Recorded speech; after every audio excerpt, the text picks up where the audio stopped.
नमस्कार. नमस्कार. आपलं आमच्या महाराष्ट्र कृषी उद्योग या युट्यूब चॅनलमध्ये स्वागत आहे. धन्यवाद. तर आपला परिचय करून द्या. अमोल गणपत खालकर, हां, गाव खालकरवाडी, हां. तालुका कराड, जिल्हा सातारा. बरं, बरं. जिल्हा साताराचे येतोय का आपला? हां, जिल्हा सातारा येतोय.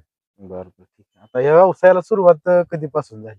तशी आमच्या 1990 पासून गायी आहेत. हां, वडील होते त्यांच्याकडे 4-5 वडिलांच्याकडे कायम गायी होत्या. पण हां, 2010 पासून आम्ही भाऊ-भाऊ दोघं करतोय तेव्हापासून 10 पेक्षा जास्त गायी आहेत.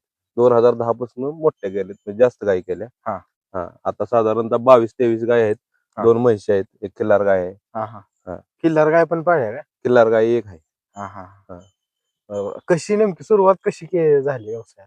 म्हणजे का वाटलं म्हणजे तुम्ही पण म्हणजे वडिलांनी केला म्हणजे तुम्ही पण आता करताय म्हणजे नाही तसं काही नाही. हां, 2006 ला मी 12वी झालो. हां. त्याच्यानंतर 3-4 वर्ष नोकरीसाठी प्रयत्न केला. हं. 3-4 वर्षात लक्षात आलं, की नोकरी करून काय आपलं जमणार नाही. हां, मग काहीतरी करायला पाहिजे व्यवसाय. हां, व्यवसाय करायला पाहिजे तर काय करायला पाहिजे? शेतीपूरक पशुपालन पहिल्यापासून होतं. हां, म्हणजे हेच करूया. हां, मग ते करायला सुरुवात केली 2010-11 पासून. हां, करत गेल्यावर बरं वाटलं. हां. मग 3 वडिलांच्या गायी होत्या. त्या हं, 2-3 घेतल्या, हां, 6 केल्या. परत त्या 2-3 घेतल्या. अशा 10 केल्या. हं, बरं वाटायला लागलं. त्यांच्याच कालवडी काय मोठ्या केल्या. हं. मग काय विकल्या, काय ठेवल्या, परत काय नवीन घेतल्या. हां, पहिल्या काय 15 लिटरपासून 18 लिटरपर्यंत दूध देणाऱ्या होत्या. हां, आता 25 लिटरपासून 30-35 लिटरपर्यंत दूध देणाऱ्या गायी तयार हां. केल्यात. काय सिमेंट देऊन गोट्या तयार केल्या. हं. काय आपल्याकडं बी तयार व्हायला चांगल्या गायी असाव्या, हां, म्हणून काय बाहेरनं आणल्या. हां, काही ते शेतकऱ्यांच्या कुठे चांगल्या मिळाल्या त्या घेतल्या. हां, हां. अशा स्वरूपात आता इथं आलोय. हां, हां. म्हणजे एक तरुणांसमोर तुम्ही आदर्श एक निर्माण केलेला आहे. तर म्हणजे तरुणांनी व्यवसाय केला पाहिजे का बाबा?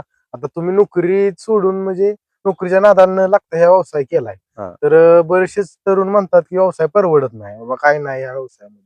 व्यवसाय परवडत नाही त्याला मुख्य कारण काय? आता एक ट्रेंडिंगचा विषय आहे. हां, टाक चारा, काढ धारा. हां, लोकांना वाटतंय, की गाय पालन हा सगळ्यात सोपा विषय आहे. हां, गाय पालन हा मुळात सोपा विषय नाही. हां, ही गोष्ट लक्षात घ्या. आता माझा खरेदी विक्रीचा व्यवसाय असल्यामुळे हां. बरेचसे शेतकरी मायापाशी येतात. हं, तर ती काय म्हणतात, आमच्या मुलाला आम्ही नोकरीला पाठवला, हं. तिथं काही व्यवस्थित केलं नाही. हां, गावाकडे आणला, तिथं व्यवसाय टाकून दिला, तिथं काही व्यवस्थित केलं नाही. हां, म्हणून त्याला आता 4 गाया घेऊन द्यायच्या. हां, अरे त्यानं नोकरीत चांगलं काय केलं नाही, त्यानं व्यवसायात काय केलं नाही, मग तो मन लावून करत नाही. मग तो गाय घेतोय, हां, तो लक्ष देऊन करत नाही. हां, आणि त्यांच्या गायी फेल जातात आणि ती सगळं पुढे जगापुढे मांडलं जातंय, की गाय व्यवसाय परवडत नाही. हां, मुळात तुमची कष्ट करायची तयारी असेल, चारा घरचा उपलब्ध असेल, हां, तुमची घरची माणसं गोट्यात झटत असतील हां, आणि तुम्ही जर वेळ देत असाल गायींना, हां, तर 100% व्यवसाय यशस्वी होऊ शकतो. हां, फक्त तुम्ही चारा विकत आणणार. हां, आपल्या भौगोलिक परिस्थितीत जो चारा आहे, हं, तो जास्त देण्याचा प्रयत्न केला पाहिजे माणसाने. हां, हां, माणसं करत नाहीत. कोणाचं तरी ऐकायचं, सगळा विकतचा चारा घ्यायचा, हां, सगळं लेबर बाहेरचं ठेवायचं. हां, आपण नुसतं त्यासनी वाटतं, की 10 गायी पाळल्या म्हणजे महिन्याला 1 लाख पगार आहे. हं, तर असं होऊ शकत नाही. हां, तुम्ही स्वतः कष्ट केलं तर 100% ह्यात पैसे मिळणार का? तर मिळणार. हं, पण स्वतः कष्ट केलं पाहिजे. आपल्या वावरातला, बांधाचा, याचा चारा जनावरांना घालण्याचा प्रयत्न केला पाहिजे. हां, हां, मग 100% पैसे मिळणार. हां, हां. असं. म्हणजे 100% विकतचा चारा घेऊन व्यवसाय परवडतो का? हां, 100% चारा विकतचा, मजूर जर ठेवला तर हां, मग व्यवसाय थोडासा परवडेल. हां, पण मार्जिन फार कमी राहणार. हां, तुम्ही चारा जर थोडासा आपल्या भौगोलिक परिस्थिती जो आहे, हां, तो चारा तुम्हाला ₹1 ₹1.5 किलोनं मिळू शकतो. हां, पण जर तुम्ही बाहेरनं सगळा विकतचा चारा घेतला, हां, तर तो ₹4 वर जातोय. हां, म्हणजे किलो मागे ₹2 ₹3 जर कॉस्टिंग वाढत गेलं, हां, तर तुम्हाला परवडत नाही. आपल्या भागात आता गव्हाचं बुसकाट असं हां, फेकलं जाते. सोयाबीनचं हां, बुसकाट फेकलं कोणीही उचलून आणत नाही. पण हां, तुम्ही कुठे ₹12 ₹13 किलोनं विकत आणून गाईसनी घालताय. हां, मग तुम्ही वावरात पडलेलं गव्हात बुसकाट का गोळा करत नाही? मग 100% व्यवसाय ह्या जर गोष्टी तुम्ही आणल्या, हां. त्या जपून ठेवल्या आणि त्या जर घातल्या काय ना 100% व्यवसाय परवडणार. का नाही परवडणार? हो, बरोबर आहे. माणसं सगळी आता तरुण पिढीला काय वाटतं, मी सगळं विकत घेईन, हां, लेबर सगळं काम करेल आणि हां, मला फक्त मी मालक म्हणून राहील आणि मला पैसे राहतील. असं होऊ शकत नाही. हां, हां. हां, तुम्हाला कष्ट करावं लागेल. कष्ट करावंच हां, लागणार आहे. आता आमच्या एवढ्या गोट्यात एक भाई आहे.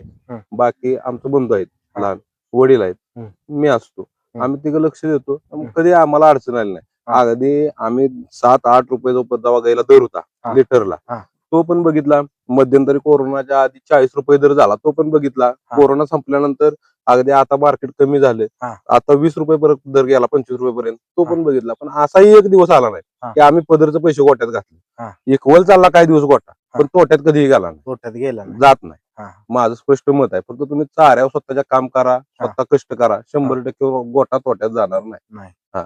बरोबर. आता तुम्ही म्हणजे सांगताय, की म्हणजे नोकरी न करता आपण ही व्यवसाय केला. तर तुम्ही आतापर्यंत काय-काय केलं ह्या व्यवसायाच्या जीवावर? त्या व्यवसायाच्या जीवावर मी माझ्या पद्धतीनं घर बांधलं. हां, माझं लग्न झालं, आमच्या बंधूचं लग्न झालं, हां, 2 बहिणींची लग्न झाली. हां, बाकी पोरं बिरं आता लहान शाळेत वगैरे जाते आम्ही दोघं सेटल आहे, काय अडचण नाही काय नाही. हा. फक्त तुम्ही आपला जमीन बी आहे, शेतीकडे उत्पन्न येतं, त्याच्यामुळे काय अडचण बाकी येत नाही. फक्त तुम्हाला जर आवड असेल हा. तर तुम्ही हा व्यवसाय करा, माझं स्पष्ट मत हा. आहे. ज्याला आवड नाही हा. त्यानं अजिबात हा व्यवसाय करू नका. तुम्हाला जनावरांच्या बद्दल म्हणजे आवड पाहिजे, आत्मीयता पाहिजे, 100% तुम्हाला गाय वाचता आली पाहिजे साध्या भाषेत. तुम्ही बऱ्याच लोकांचं असं मत आहे की अरे ती गाय खात होती पित होती मग तिला आजारी कसं म्हणायचं, तसं नाही. गायकडे बघितलं तर काय आजार आहे का नाही आजार आहे ही जेव्हा तुम्हाला कळेल तेव्हा तुम्ही व्यवसाय 100% यशस्वी व्हाल. गाय बघून तुम्हाला कळलं पाहिजे. मग तुम्हाला त्यांच्या जनावरांविषयी प्रेम पाहिजे तर तुम्ही हा व्यवसाय करा, असा विषय. आता तुम्ही म्हणला गाय वाचायला कळाली पाहिजे, मग कशी गाय म्हणजे समजायची बाबा? गाय वाचता म्हणजे आता जर आजारी गाय असेल तर गाय उभं राहण्याची पद्धत आहे, नर्वसपणे उभं राहील. कान गायचं कसं आहे बघा, जी गाय व्यवस्थित आहे ती गायची कानाची हालचाल भरपूर असते. जी गाय आजार आहे तिचं कान खाली पडलेला आहे. गाय बाकीच्या गाय वैरण खात असताना ही गाय सोडून माग सोडून उभी राहिलेली आहे, धाप मारती. एखादी गाय टायमिंग नसताना बसली नाही पाहिजे. उदाहरणार्थ आपण आता गोट्यात वैरण टाकल्या, खाद्य टाकलंय तिला, माग धार चालली आणि ती एखादी गाय जर बसत असली तर ती का बसते, थोडं खाऊन सुद्धा बसते ती. आपण मग ती गाय आजार आहे, मग ह्या गोष्टी कळल्या पाहिजेत तुम्हाला, गाय वाचता आली पाहिजे. किंवा हिटची लक्षणं, बाबा एखादी गाय धडपडत्या गोट्यात, उडी मारत्या, काय करते ही लक्षात ज्याच्या येते त्याचा गोटा 100% सक्सेसफुल. आणि बऱ्याच लोकांचं असं मत आहे की मी समजा गाय तुमच्याकडून विकत घेतली, मग तुम्ही मला 20 लिटर दूध सांगितलं, की माझ्याकडे आल्यावर गायनं 20 लिटर दूध दिलं की मी गोट्यात यशस्वी झालो. तसं होत नाही.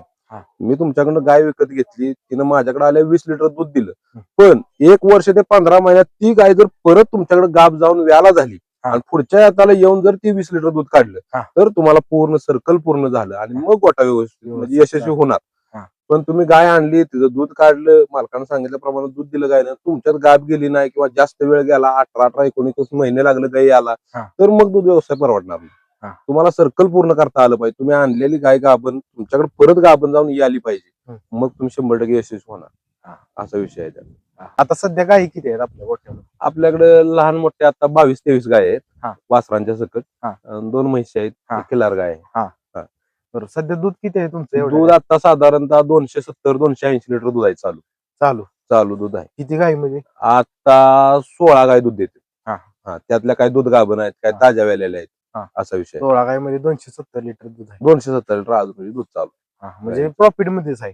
व्यवसाय प्रॉफिट मध्ये असतो. 200 प्लस अगदी दूध कायम 12 महिने राहतं, त्यात काही विषय नाही. त्याच्यावर दूध राहतो 200च्या. काय बाकी आता एवढ्या गाय आहे तर तुम्हाला किती लिटर दूध पाहिजे तेव्हा तुम्ही म्हणजे व्यवसाय फायद्याचा ठरेल? आता आपल्या भागात ती गणित माणसं करत नाहीत. साधारणतः गायींची संख्या आणि दुधाचा अवरेज किती असावं, तर साधारण गोट्याचं 13 लिटर अवरेज असावं. 13 तिथनं प्लस असेल तर अगदी आनंद आहे. 13 लिटर पेक्षा मायनस म्हणजे जर गोट्या गायींची संख्या समजा मोठ्या गाय अडल्ट गाय समजा 20 आहेत तर 260 लिटर दूध पाहिजे. तिथून पुढे असेल तर चालते, तिथून कमी असेल तर चालत नाही. आणि दुसरी आपल्या भागात एक संकल्पना काय चुकत्या, मी बऱ्याचशा गोट्या व्यवसायामुळे बऱ्याचशा गोट्या जायला हे होतो माझा, तर लोकांच्याकडे गाई 10 असते आणि बारकी वासर 10 असते किंवा 9 असते, मग ती मॅनेजमेंट परवडत नाही म्हणजे ती दुधाची गाय दूध देणार, वासरं बसून खाणार, मग इतकं नाही. तर तुम्ही वासरं सांभाळा, 100% दुसरी पिढी तयारच केली पाहिजे आपल्याला, पण किती प्रमाणात करा हे महत्वाचं आहे. 10 गाय असतात 3 कालवडी तुम्ही सांभाळा, त्यातली कालवडी एखादी लावल्यानंतर पुढे गाभण असल्यानंतर पुन्हा 1-2 धरा. पण 10 गाय असल्या की त्याच्यात 8-9 कालवडी सांभाळू नका, मग मॅनेजमेंट थोडीशी त्रास देते. ती फायद्याच आहे, 100% फायदा. पण तुम्हाला चालवणं मग तुमचा घर खर्च चालू शकत नाही आणि जेव्हा तुम्हाला व्यवसायातून पैसे येत नाहीत तेव्हा व्यवसायाकडे दुर्लक्ष होते आणि मग सगळं मात्र होतं. बरोबर. असा विषय. आता आम्ही बघतोय तुमच्या घरावर म्हणजे गायचा पुतळा बसवला, म्हणजे त्याचं काही कारण? आपण जे आतापर्यंत जे केले ते मुळात गायींच्या जीवावर केले. मग ज्या वस्तूमुळे आपलं एवढं चांगलं झाले त्या गोष्टीच्या विषयी आपला कृतज्ञता पाहिजे, म्हणून आपण गायचा पुतळा बसवला. कृतज्ञता म्हणून तुम्ही गायचा पुतळा उभारला. बरोबर, ठीक आहे. म्हणजे तुम्ही म्हणजे तुमचं प्रेम आहे गायींच्यावर 100%. त्या प्रेमामुळेच म्हणजे एवढं आज उभं राहिले. अगदी माझंच नाही, आमच्या कुटुंबातल्या सगळ्यांचं, अगदी लहान मुलांच्या पासून आमच्या आई वडिलांच्या पर्यंत सगळी जण गायला पहिल्यापासून हे करते. त्याच्यामुळं गायीवर आमचं पहिल्यापासून प्रेम. असं काय नाही. आता गाय किती कितीपासून किती पर्यंत आहे, म्हणजे दुधाची क्षमता किती आहे? दूध क्षमता साधारणतः 25 लिटर पासून 35 लिटर पर्यंत गाय आहेत. आज रोजी बी 32-33 लिटर दूध चालू असणारी गाय आहे. 35 लिटर वाली गाय आहे, त्या आता बसल्या, त्या कोपऱ्यात बसल्या. ती साधारणतः आता 4 महिन्याची गाभण आहे. आता तिच्या खाली 22-23 लिटर दूध आहे. 8 ताना तिला 18 लिटर दूध असतं. चला बघूया आपण तुमच्या गाय. दुसऱ्या व्याताची गाय आहे, आता सिमेंस दिलेला आहे हिला. हा. आता साधारणतः 26-27 लिटर दूध चालू आहे.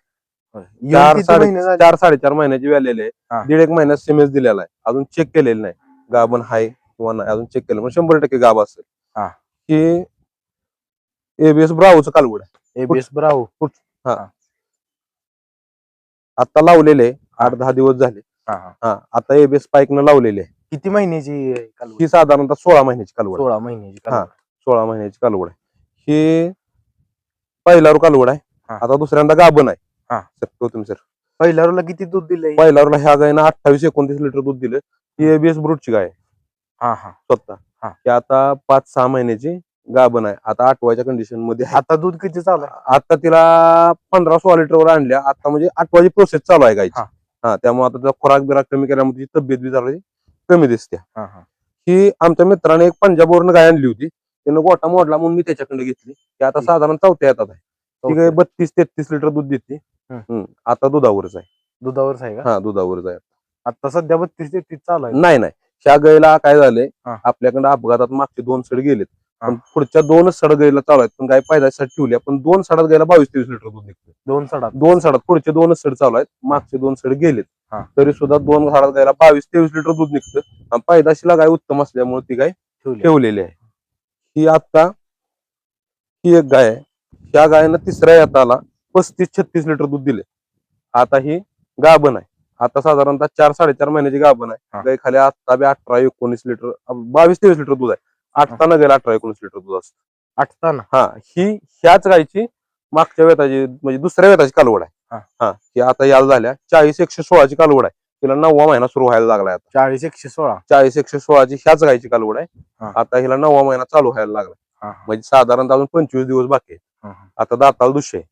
गाय कालवड बरीच मोठी आहे. हा, ही गाय आज हिटवर आहे बघा. ते बघा सोटा कसा आहे बघा. संगोपन व्यवस्थित असलं तर सोटा असा राहतो गायला. बघू शकताय मित्रांनो, सोटा एकदम चक्क सोटा आहे. रातच्या सारखा. पाठीमागे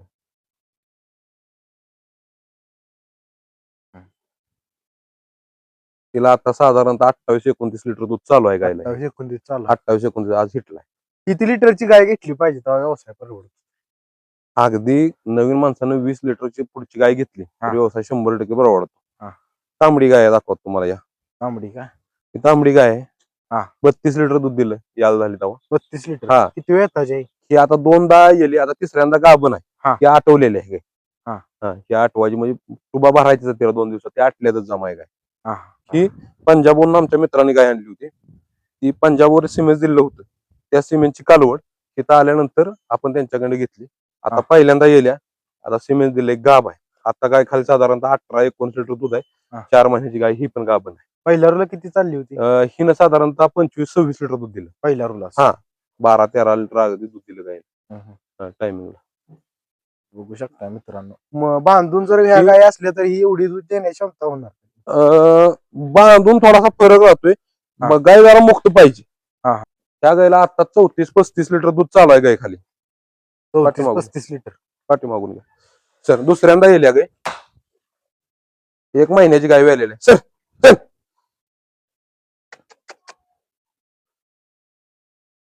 बघू शकताय 34-35 लिटर दूध चालू आहे या गायला. चल. पाठीमागून गाय बघू शकता. कासाची ठेवण दुसऱ्यांदा आहे. दाताला 6 दात आहे गाय. घरचीच आहे. बेंगलोरवरून गाय आणली होती मी. तिचं पिल्लू आहे. बेंगलोरवरून गाय आणली होती? तिचं पिल्लू आहे. तिकडे सिमेंट दिलं. हिस्ट्री नाही दिला आपल्याला माहित. पण गायनं गेल्या वेताला साधारणतः 28 लिटर पर्यंत गेली पहिल्या वेताला. आता 34-35 लिटर चालू दूध आहे आज रोजी. पुढच्या वेताला माझ्या अभ्यासाने ही सगळ्यात जास्त दूध देणारी गोट्यातली गाय होईल. 40 लिटर दूध देईल असा अंदाज आहे. आता तर 34-35 लिटर दूध चालू आहे गायला. अजून वाढेल का गोटे? काय उडीत काय म्हणता उंची का? नाही दुधाला अजून वाढेल. ह्या वेतात आता नाही वाढायची कारण आता जवळजवळ 25-30 दिवस महिना व्हायला आलाय गायला. आता 34-35 लिटर आहे. पण पुढच्या वेताला माझा अभ्यास आहे की 40 लिटरची गाय करू.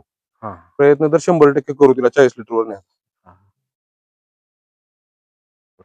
तर आता आपण म्हणजे तुमच्या गाय बघितल्या, त्यांच्या खाद्याचं नियोजन कसं असतं? खाद्यामध्ये गोळी पेंड असते. गव्हाटा असतो हा. आणि कपरी पेंड असते. बार्ली वगैरे वापरतात? बार्ली वापरतो आपण. हा. आता साधारण 6 महिने झाले बंद केले. म्हणजे हा. बंद करण्याचं कारण काय? बंद करण्याचं कारण असं विशेष काय नाही. हा. पावसाळ्यात थोडस आपल्या गोट्यात लंपी आला होता. हा. लंपीमुळे गायची इम्युनिटी कमी झाली होती. हा. तर त्यामुळे थोडस गाय मास्टर्स दमवत होत्या, बांधून पण होत्या. हा. यंदा पाऊस काळ जास्त दिवस होता, हा. त्यामुळे गाय बांधून होत्या, त्यात लंपी आला होता. त्यामुळे इम्युनिटी थोडी गायची डाऊन झाली, त्यात थोडा मास्टर्स येत होता. बार्लीमुळे येत असं नाही, पण थोडीशी गायची इम्युनिटी कमी होती. त्यावेळेस मी बंद केली आणि आता खाद्यावर सेटअप बसलाय त्याच्यामुळे नाही चालू केली. असं काय नाही, मी बार्ली 10 वर्ष चाललेले. हा, असं काय नाही म्हणजे काय. बरोबर. बार्ली बंद केल्यावर दुधावर काय परिणाम झाला? नाही, आम्ही सेटअप करत करत घेतला, आल्या गाय जागेवर. 1-2 लिटरचा पडू शकतो 100% फरक. कारण जे काय बार्लीला 25 लिटर दूध देते ती खाद्यावर 22-23 देणार. ते अगदी काही जग जाहीर आहे. बार्लीला थोडा 2-3 लिटरचा फरक राहतो का तर राहतो. म्हणजे आता 35 लिटरची गाय तुम्ही दाखवली, तिच्या खुराकाचं नियोजन कसं असते? साधारणतः गोळी तिला 4-4.5 किलो एका टायमाला दिली एका जाते. टाइम अर्धा ते पाऊण किलो तिला खपरी दिली जाते आणि अर्धा किलो भुसा दिला जातो. साधारण एक टायमाला 5 किलो खाद्य देण्याचा प्रयत्न असतो. 10 किलो दिवसाकाठी खाद्य द्यायचा प्रयत्न असतो तिला. तेवढी मिनरल पचवती का मिक्स काय? अगदी आरामात 10 किलो खाद्य पचवते, म्हणून तर ती 35 लिटर दूध देते. हा. मुद्दा लक्षात घ्या, ज्या गायचा कोटा तसा आहे किंवा गायचे खाण्याचं स्पीड तेवढा आहे, तेवढंच ती गाय दूध देऊ शकते. गाय जर 3-3.5 किलो खुराक खात असला तर तिला 35 लिटर दूध निघत नाही, निघाल तर ते टिकत नाही. तिची पचनशक्ती पण तेवढी स्ट्रॉंग पाहिजे. त्यासाठी तुम्हाला त्या पद्धतीने औषधं पण दिली पाहिजे. काय करायला पाहिजे पचनशक्ती गायची सुधारायची असेल तर काय? क्रोमिस्ट म्हणून एक पावडर येते, Chromist. जे आपण जास्त दूध देते गाय 30 लिटरच्या पुढे, क्रोमिस्ट म्हणून पावडर 20 ग्रॅम जर दिली तर शक्यतो करून रवतीला ह्याला प्रॉब्लेम येत नाही. आणि मुक्त गोठा असेल तर गाय फिरली, पाणी तर 24 तास उपलब्ध असलं तर ह्या अडचणी येणार नाही. मिनरल मिक्सर द्या, क्रोमिस्ट पावडर द्या, जास्त खाली खुराकाच्या गायला अडचणी येत नाही. 10 किलो खुराक माझ्यापाशी गाय पचवते. 100% आता समजा आपण 20 लिटरची गाय दूध देण्याची क्षमता आहे तिची, तिला जर 10 किलो खुराक दिला तर ती 30 लिटर दूध देणार? तसं नाही, गायची पण तेवढं म्हणजे शरीर तेवढं पाहिजे, तिची एवढी कॅपॅसिटी पाहिजे. आता तिला जर मूळ म्हणजे मागची वंशावळ तेवढी दुधाची असेल, गायला शरीर तेवढं असेल तर 100% देणार. पण समजा तिची मागची वंशावळ कमी दुधाची आहे, तिचे जेनेटिक्स ते नाहीत, तर आपण तिला इतका खुराक घालून तिची चरबीच वाढणार. ती तेवढं दूध देऊ शकत नाही. किंवा एखाद्या गायला मागचं जेनेटिक्स चांगला आहे पण गाय एखादी बारीक राहिली किंवा एखाद्या गायला बोजा नाही तेवढा, मग ती नाही तेवढं दूध देऊ शकत. आणि मग ती डायजेशनला प्रॉब्लेम येणार 10 किलो खुराकाला. 10 किलो खुराक पचवायला तिचं शरीर पण तसं पाहिजे. ही महत्वाची गोष्ट. उदाहरणार्थ पहिलवान जर समजा 5 भाकरी खाऊन पचवत असतील तर ते सामान्य माणूस पचवू शकत नाही. तसं गायींच्यात बी आहे. गाय पण तशी पाहिजे. आणि मुळात ज्या गायचं फाउंडेशन पायाला गाय स्ट्रॉंग आहे ती गाय ह्या बाकीच्या गोष्टी करू शकते. आपल्या भागात गाय जेव्हा शेतकरी घेतील तेव्हा बऱ्यापैकी पायाकडे दुर्लक्ष करतील. पाय सुद्धा शरीरातला तेवढाच महत्वाचा घटक आहे. दूध व्यवसायात न बघितला जाणारा गोष्ट आपल्या भागात की पाय बघितलं जात नाही. पण तुम्ही सक्सेसफुल जे दूध उत्पादक आहेत त्यांच्याकडे जावा, त्याने गाय विचारा त्यांना गोट्यात चांगलं दूध कुठली गाय देते आणि त्या गायचं पाय बघा तुम्ही. 99.99% जी गाय पायाला स्ट्रॉंग आहे तीच गाय कंटिन्यू दूध काढू शकते. उभं राहताना जिला प्रॉब्लेम आहे ती गाय दूध काढू शकत नाही, कारण ती स्टेबलच नसते. त्यामुळे ती तिकडे जात. आपल्या भागात नक्यांचा मेंटेनन्स केला जात नाही. सगळ्यात महत्वाचे 2 गोष्टी काम केलं पाहिजे शेतकऱ्यांनी, की 6 महिन्याला दाताचा डोस केला पाहिजे आणि वर्षातून एकदा नक्या केल्या पाहिजे. आपल्या इथं नक्यांना अतिशय लाईटली घेतलं जातं. नक्या करणं हा विषय शेतकरी 99% घेत नाहीत आणि तो फार महत्वाचा आहे. एकदा का नक्कीचं वळण बदललं की गायची पायाची रचना बदलते. पायाची रचना बदलली 100% गाय पुढे नुकसान होणार आहे, हे लक्षात घेतलं पाहिजे. आता आम्ही व्यवसायाच्या कारणानं शेतकऱ्यांच्या गोट्यावर जात असतो. बऱ्याच जणांच्या गायी खरेदी केल्या जातात आमच्याकडे. मग गाय खरेदी करताना आपण शेतकऱ्याला काय म्हणतो, गाय जरा सोडून दाखवा. तर अगदी बरेचसे लोक आम्हाला अशी म्हणतात, अहो ती ज्याला आम्ही तिथं बांधल्या ती अजून बाहेरच काढली नाही. मुद्दा ह्यो आहे. तुम्ही त्याला लक्ष दिलं पाहिजे. तुम्ही पायावर गायचं काम केलं पाहिजे. गायला थोडं प्राणी आहे त्याला चालायला फिरायला दिलं पाहिजे. पावसाळ्यात आपल्या भागात अडचणी आहेत, तर पावसाळ्यात राहिले पण बाकी 9 महिन्यात मुक्त गोट्याची रचना पाहिजे. मी म्हणतो काय लोकांची जागेअभावी मुक्त गोट्याची रचना होऊ शकत नाही. थोडीशी जागा असेल तर एका कासऱ्यानं थोडंसं का होईना फिरतं बांधायचा प्रयत्न करा. माणसाने कोबा हा आपल्यासाठी आहे, जनावरांच्यासाठी नाही. गोठा स्वच्छ राहावा, मालकाला काम कमी लागावं यासाठी कोब्याची संकल्पना आली. कोबा गायीसाठी फायद्याचा नाही, गायीसाठी मुळात माती पाहिजे. तिच्या शरीराला आरोग्याला आवश्यक माती आहे. माती. हा, तिला कोबा नाही. कोबा माणसाच्या सोयीसाठी आलेला हा. आहे. तर तुम्ही बऱ्यापैकी शेतकऱ्यांनी तो प्रयत्न केला पाहिजे की गायला थोडं मातीत ठेवण्याचा प्रयत्न हा. करा. अगदी एका कासऱ्यानं जिथं म्हणजे परिस्थितीच नाही की मुक्त गोठा करायला जागा हा. नाही, एका कासऱ्यानं बांधायचा प्रयत्न करा. शक्य असेल तर 5 मिनिटं 10 मिनिटं आठवड्यातून एकदा, मी म्हणत नाही हा. आठवड्यातून एकदा एक 5-10 मिनिटं जरी गायला थोडंसं पाय मोकळं करायला सोडा. हा. तेवढं करा. 100% पाय चांगलं राहतील. आणि पायावर आपल्या भागात काम होत नाही. हा. आपल्या भागात गाय घेताना फक्त कलर बघितला जातोय, कास बघितला जाते, संपलं बघायची रचना. लेग स्कोर ही तेवढाच महत्वाचा आहे. माणसं बघित नाही. म्हणजे तुम्ही म्हणजे बराच अनुभव तुम्ही सांगितला आपल्याला. आपण जेव्हा 2010-11 गाय घेतल्या, हा. तेव्हा आपण हे असं सामान्य शेतकऱ्यात गाय खरेदी केल्या. तेव्हा आपल्याला बरंच तोटं झालं. तर आपण 6 गायी खरेदी केल्या होत्या. 6 गायी मधल्या 4 गायी फेल गेल्या आपल्या. फेल गेल्या. हा, स्वतः घेतलेल्या गाय फेल गेल्या. पण आपण तिथं न थांबता आपण त्याच्यावर अभ्यास केला की फेल गाय कुठली गेली, तिला काय झालं. प्रत्येकच गाय एका टाईपने फेल गेली नाही. एखादी एक गाय गाब गेली नाही, एका गायीनं अपेक्षा एवढं दूध दिलं नाही, एक गाय आल्यावर घसारली, एका गायला याच्या आधी मस्टडीज झाला, तो आम्हाला निदर्शनास आला नाही. अशा 4 गायींची 4 अडचणी आल्या. मग ती कुठल्या गायला कशा प्रकारची अडचण आली, घसारली त्या गायचं स्ट्रक्चर कसलं होतं, तिचं वय कसलं होतं, मग ती गाय परत आपण घेतली नाही पाहिजे किंवा अभ्यास झाला पाहिजे. मस्टडीज कुठल्या गायला झाला, तिची सडांची लांबी जास्त होती, जाड होती सड, मग तसली गाय परत घेतली नाही पाहिजे. दूध कुठल्या गायचं टिकलं नाही, ह्या गोष्टीवर अभ्यास करून आपला आपण शिकलं पाहिजे. मग त्याच्यावर त्या अभ्यास केल्यापासून मग आपल्याला कळलं की काय करायचं आहे, कसली गाय घ्यायला पाहिजे, कसली गाय नाही घ्यायला पाहिजे. त्या गोष्टीचा आपला आपण अभ्यास. आपल्या भागात आता संकल्पना जर बघितली, काळी पांढरी पाहिजे, भुंडी पाहिजे, 25+ पाहिजे, 100% बरोबर आहे तुमचं. पण काळी पांढरी गाय 25+ दूध देते असंच बरोबर नाही. अगदी कलर 19-20 असणारी गाय सुद्धा ब्रीडला ओरिजिनल असती, असं काय नाही. पण आपल्या लोकांनी लक्षात येत नाही. मुळात गायचा बॉडी स्कोर तुमच्या लक्षात आला पाहिजे. गायचा जर बॉडी स्कोर कळतोय तर 100% सक्सेस होणार. गायचा चेहरा कसा असावा, गायची मान कशी असावी, गायची वरची लाईन कशी असावी, चौक मोठा कुठला असावा, पाय मागचं कसं असावं, मागच्या पायावर बऱ्याचशा अडचण आहे, कास पायाच्या मागे किती असावी, पुढे किती असावी, चारी सडाला अंतर कसं असावं, गायचं वय कसं ओळखलं जाणार, ह्या गोष्टी बघितल्या पाहिजे. आपल्या इथे ह्या बघितल्या नाहीत. आपल्या इथे फक्त बघितलं काय जाते, काळी पांढरी असावी, भुंडी असावी. आता मी तुम्हाला जी गाय दाखवली 35 लिटर दूध देते, त्या गायला तुम्ही बारकावून बघितलं एक डोळा नाही. एक डोळा नाही. ती वासरू जेव्हा होतं, साधारणतः वर्षाचं वासरू होतं, तेव्हा ती जाळीकडनं फिरताना मुक्त गोट्याच्या त्या डोळ्याला पापणीला लागलं होतं, बुबळाला, आणि ती जखमच बरी झाली नाही. तर ते लहान वासरू असताना त्याचा मी डोळा काढला. लहान असताना. लहान म्हणजे 1 वर्ष 1.5 वर्षाचा असताना त्याचा डोळा काढला सिमेंट त्याच्या आत.